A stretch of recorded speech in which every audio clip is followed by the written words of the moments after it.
Hey, it's Jason Glover with Dad's That Cook. I got my buddy Glenn all the way out from New York. He is a brand new dad. New, like super new. He's only got like a 3-month-old. Yeah. We're like midway through this recipe that he's been making, which is a cauliflower risotto. Now I know most of us have like a rice kind of risotto, but this is a cauliflower one.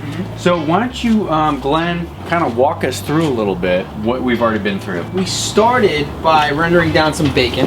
You know, we want that nice crispy bacon we can kind of put aside, and then we'll use that fat to render down a little bit of garlic, a little bit of onion, and some baby bella mushrooms. Okay. 3 to 5 minutes on that.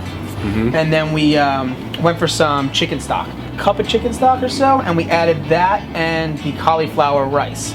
You can get that pre-made at a lot of grocery store. We threw that in with the chicken broth, about 5 minutes, so that way, and just until the cauliflower was absorbing that chicken broth, and then we added a little bit of butter. Do you like butter? I like butter.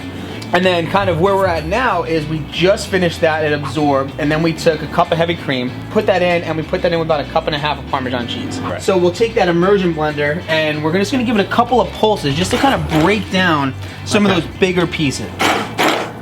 You can see it just start to break down immediately. And you don't want to make it into a soup, because that's not what we're trying to do. No, we're not.